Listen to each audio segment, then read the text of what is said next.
Iyo, Panginoon Diyos, sa bigay mo tanghalian sa amin, ayon sa Mateo 6:9, sabi ng aming Panginoong Yesus, ganito kayo manalangin naman namin nasa langit ka. In verse 11, bigyan mo kami ng aming kakanin araw-araw. Kaya ang Panginoon Diyos po ang nagbibigay ng pagkain sa atin bawat araw. Kaibigan, ang Panginoon Diyos po ang nagbibigay. Ito, meron tayong leftover na kanin, white rice, red, brown rice, mix na po. Kaya tignan nyo, hindi kulay eh. Kasi nag-check kami kahapon ng brown rice, red rice, okay? Ito naman yung ulam. Meron tira-tirang manok kagabi. Ito naman, bago luto ito. Luto pala. Ito naman yung sausawang ko, suka. Kasi niluto ito, masarap. Luto ni Sheila, o bigay ni Sheila. Ayan. So, in short, kakain na ako. Kasi after that, maglalaban na po ako. Punta na ako sa labahan. Kasi nakababad na yung aking lalaban. Okay? Ayan.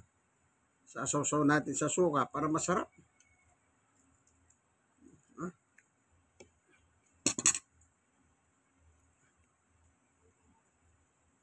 Inaalis ko na yung laban.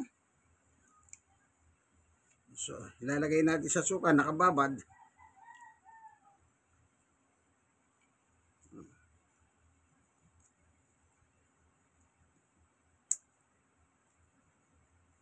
Okay, yan. Nakababad na. Para tumalab na yung sarap ng suka. May timpla kasi yung suka na yan. Luto po ni Sheila na binigay sa amin. Salamat. Mayroong ganong kagaya niya mabait. Kain na tayo.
Kita.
Tuka.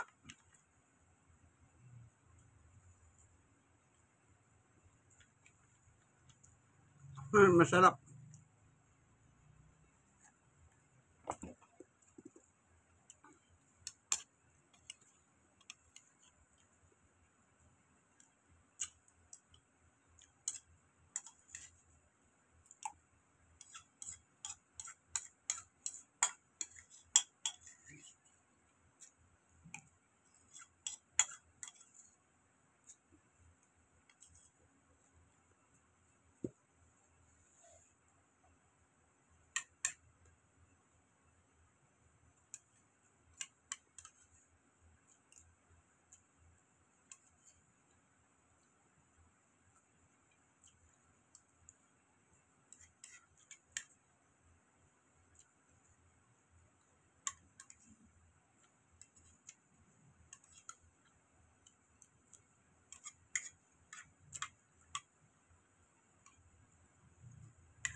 Tapos na po yung tanghalian. Tapos na. Like, share, share, share. Share nyo po sa iba. Senior citizen, inyong kaibigan kay Jesus, Brother Manny Bautista. Ganon din po. Sa po akong stroke nose, 5-6 years. Ay, at person with disability ng 6 na taon. Pero sa awat tulong ng Panginoon Diyos, ito malakas pa rin po, ano? Siyempre, ang nanggagaling pong lakas, ay walang iba kundi ang Diyos ang nagbibigay niyan. Yung hininga lang natin, bigay ng Diyos. Yung buhay natin, bigay ng Diyos. Pati yung lakas natin. Kaya gamitin natin lahat yan sa mabuti. Huwag sa masama. Po, tandaan nyo, ang masama ay masama. Ang mabuti ay mabuti. Thank you for watching. God bless us all. Bye-bye. Oh, stroke. Kaya ba yan? Opposite. Opposite. Oh, gagamba. Slow motion. Mabilis. Yeah. Thank you.